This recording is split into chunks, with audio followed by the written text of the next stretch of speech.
Assalamualaikum warahmatullahi wabarakatuh. Perkenalkan, nama saya Muhammad Taufik Rizky, mahasiswa Universitas Terbuka semester 3, jurusan Sistem Informasi. Pada saat ini saya akan menjelaskan tugas 2 jaringan komputer, yaitu menjelaskan perintah-perintah pada command prompt. Berikut adalah video saya. Ya, berikut adalah tampilan layar saya. Yang pertama saya akan menjelaskan perintah command prompt, yaitu cd. cd digunakan untuk mengubah direktori kerja saat ini menuju direktori kerja yang diinginkan. Contohnya saya mengetik cd di sini, lalu saya berada di folder user, dan dalam folder user ini saya memiliki sebuah folder bernama downloads. Saya ingin memindahkan direktori kerja saya menuju folder tersebut. cd downloads.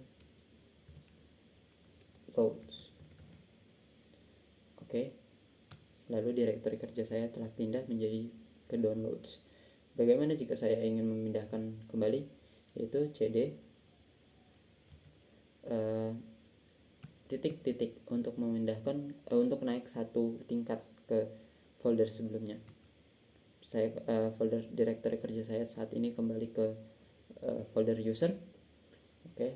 Perintah berikutnya yang saya akan demonstrasikan adalah cls. cls digunakan untuk membersihkan layar tampilan dari semua teks yang di jendela command prompt. Berikut adalah contohnya. Berikutnya adalah perintah cls garis miring tanda tanya. Ya, ini digunakan untuk menanyakan bantuan spesifik cls itu apa. Nah, berikut adalah hasilnya, yaitu cls adalah clear screen untuk membersihkan layar. Perintah berikutnya adalah dir garis miring tanda tanya. Ini digunakan untuk meminta bantuan spesifik terkait sintaks dan opsi yang tersedia untuk perintah dir atau directory. Berikut adalah penggunaannya. Nah, di sini terdapat penggunaan macam-macam, bisa dir, sort order dan segala macamnya. Berikut saya akan membersihkan layar saya dulu. Saya akan lanjutkan ke perintah yang berkaitan dengan jaringan, yang dimulai dengan ipconfig.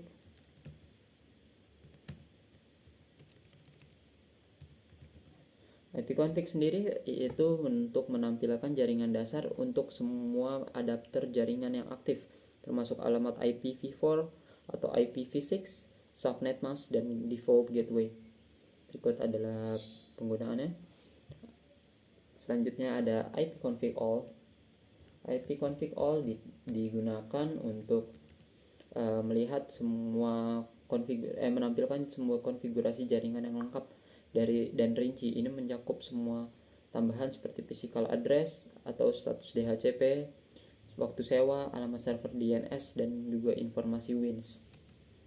Berikut setelah saya menggunakan ipconfig all, berikutnya adalah ipconfig / tanda tanya. Ini digunakan untuk menampilkan semua perintah ipconfig, yaitu menjelaskan semua opsi atau switch yang tersedia seperti release, renew, flash DNS, dan lain-lain. Ya, di sini tuh ada ipconfig all, ipconfig renew, ipconfig renew AL bintang, dan lain-lain. Selanjutnya saya akan melepaskan alamat IP saya yang saat ini saya gunakan, yang diperoleh melalui DHCP atau Dynamic Host Configuration Protocol, dengan perintah ipconfig spasi /release. Berikut sudah media disconnected, kodex spesifik, dan suffix. Lalu saya akan melakukan ipconfig /renew. Ini digunakan untuk meminta alamat IP baru dari server DHCP. Perintah ini biasanya dijalankan setelah rilis atau untuk mendapatkan konfigurasi IP yang segar. Sudah, ipconfig saya sudah berubah dibanding sebelumnya. Selanjutnya saya akan melakukan ipconfig IP config display DNS. Display DNS ini untuk menampilkan semua entry di DNS cache lokal, DNS cache lokal yang tersimpan di komputer. Cache ini berisi nama host dan alamat IP yang baru-baru ini dikunjungi. Berikut adalah tampilannya. Cukup panjang karena saya akhir-akhir ini juga beberapa kali menggunakan internet, sering menggunakan internet. Selanjutnya saya akan melakukan perintah berikutnya, yaitu ipconfig flush DNS. Flush DNS sendiri digunakan untuk menghapus semua entry DNS cache lokal yang sering dilakukan saat mengalami masalah koneksi. Ini biasanya terjadi setelah perubahan DNS atau memastikan resolusi nama domain yang telah diperbaharui. Berikut tampilannya. Successfully flush the DNS resolver cache. Ini berarti DNS-nya, cache-nya sudah di flush, dibersihkan. Lalu saya akan melakukan ipconfig /register DNS. Register DNS. Ini digunakan untuk meregistrasi ulang nama host dan alamat IP komputer ke server DNS yang telah dikonfigurasi, berguna untuk memastikan bahwa server DNS memiliki informasi terbaru tentang komputer kita. Nah, di sini tampilannya menghasilkan pesan the request operation is require elevation. Ini menunjukkan berarti kita perlu command prompt yang di run as administrator untuk melakukan perintah ipconfig /register DNS ini, karena membutuhkan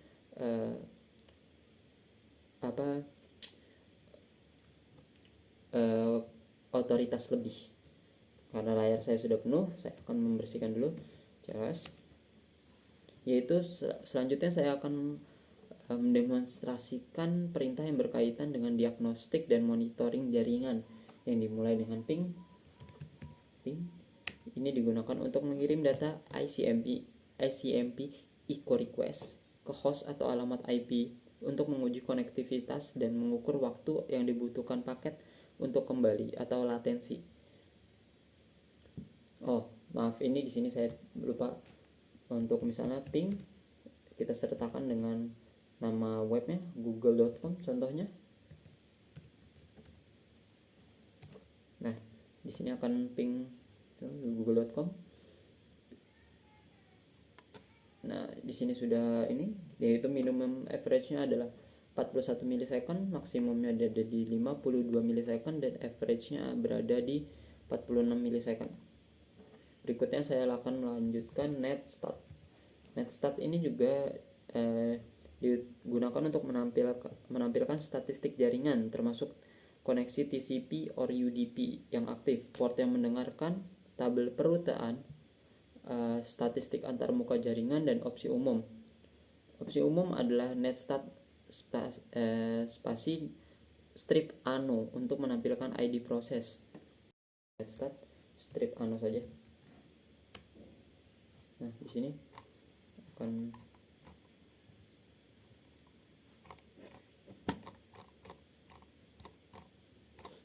di sini ada proto TCP, local address, foreign address, state, dan PID. Contohnya di sini ada ini alamat yang ini, ada keterangan state-nya adalah establish. Establish sendiri itu apa? Establish sendiri itu adalah berarti sesi TCP telah berhasil melewati proses three-way handshake yang melewati SYN, ACK, dan ACK dari kedua belah pihak, komputer lokal dan komputer asing, siap untuk berkomunikasi secara menerima dan mengirim data.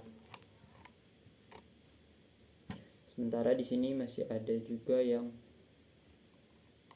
time wait. Time wait ini adalah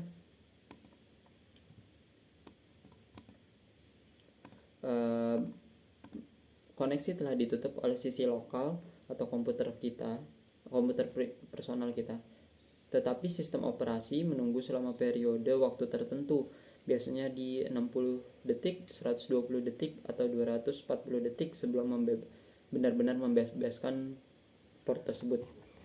Ya, kita lanjutkan ke perintah berikutnya. Ini kita CLS dulu aja. CLS. Berikutnya ada tracer route, tracer T atau tracer route. Ini digunakan untuk melacak atau menampilkan rute hop yang dilewati paket data dari komputer kita untuk ke host server atau tujuan. Ini membantu mengidentifikasi di mana terjadi penundaan atau kegagalan koneksi. Berikut saya menggunakan coba google.com.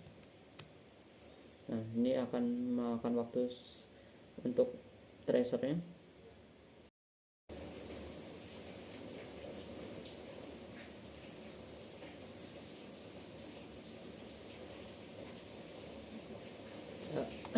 Berikut tesnya sudah selesai. Di tes beberapa ada tesnya komplit. Selanjutnya saya akan melanjutkan perintah selanjutnya, itulah adalah pathing. Pathing ini digunakan untuk perintah diagnostik yang menggabungkan fungsionalitas ping dan tracer T. Ia digunakan untuk mengukur latensi kehilangan paket pada setiap hop sepanjang jalur jaringan. Ini lebih detail dibanding tracer yang sebelumnya saya gunakan karena menyediakan statistik kinerja selama periode waktu tertentu. Di sini minta untuk misalnya pathing optionnya adalah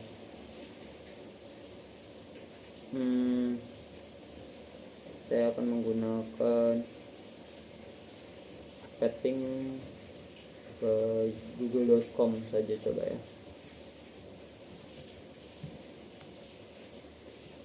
Ya, di sini juga menunggu lagi over maksimum 30 hops.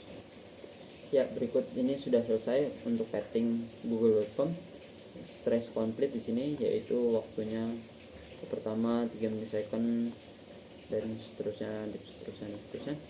Selanjutnya saya akan melakukan perintah ns lookup atau name server lookup. Name server lookup ini digunakan untuk melakukan query DNS atau domain name system secara interaktif. Saya dapat menggunakannya untuk mencari alamat IP yang terkait dengan nama domain tertentu atau sebaliknya untuk memeriksa server DNS. Default addressnya saya DNS Google, menggunakan DNS Google, addressnya 888. Misalnya saya ingin meminta google.com. Nah, berikut adalah non addressnya. Misalnya saya sekarang meminta facebook.com. Berikut adalah addressnya, dan selanjutnya saya exit saja. Perintah berikutnya adalah netsh atau network shell, menggunakan utilitas baris perintah yang sangat kuat untuk mengonfigurasi, mengelola, dan mendiagnosis hampir semua akses jaringan, aspek jaringan seperti firewall, firewall Windows, konfigurasi antarmuka, dan jaringan nirkabel. Kita coba saja ya, netsh.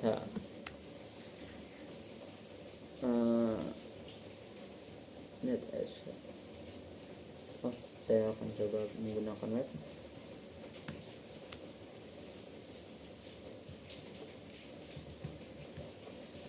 Sepertinya saya harus meminta penjelasan dari netsh ini.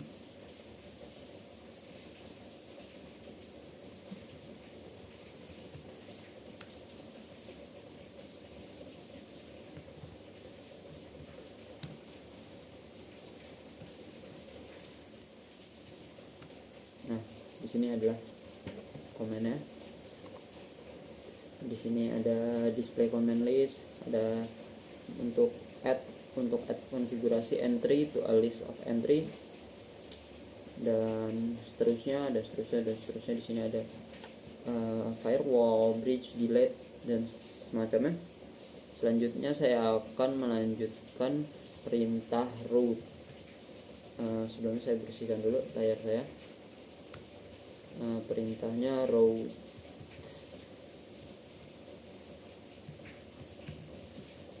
yaitu digunakan untuk menampilkan atau memodifikasi tabel perutaan atau routing table pada jaringan Windows. Tabel ini menentukan jalur mana yang harus diambil oleh paket data untuk mencapai sebuah tujuan jaringan tertentu. Nah, di sini ada manipulate network routing tables dan segala macam. Di sini ada destination-nya, spesifik untuk mask, net mask, gateway dan lain-lainnya. Selanjutnya saya akan melakukan perintah terakhir, yaitu net yang digunakan untuk mengelola berbagai aspek layanan jaringan Windows, termasuk layanan servis, akun pengguna, sesi jaringan, berbagi sumber daya, dan menjalankan atau menghentikan layanan jaringan. Coba kita untuk net dulu ya. Itu di sini ada pilihannya. Misalnya saya ingin account. Ya, account. Di sini langsung net accountnya di ini. Selanjutnya saya misalnya ingin melihat net user. Di sini adalah PC saya dan seterusnya berikutnya. Sekiranya ini kita exit saja. Kita bersihkan layar lagi. Nah, berikut adalah jawaban saya untuk menjawab pertanyaan yang telah diberikan di tugas 2 mata kuliah jaringan komputer, yaitu menjawab 20 perintah pada command prompt. Berikut jika terdapat kekurangan pada pekerjaan saya dan pemahaman saya mohon untuk diberikan feedback agar saya dapat memperbaiki kinerja saya dan mempelajarinya lebih dalam di masa depan. Terima kasih. Wassalamualaikum warahmatullahi wabarakatuh.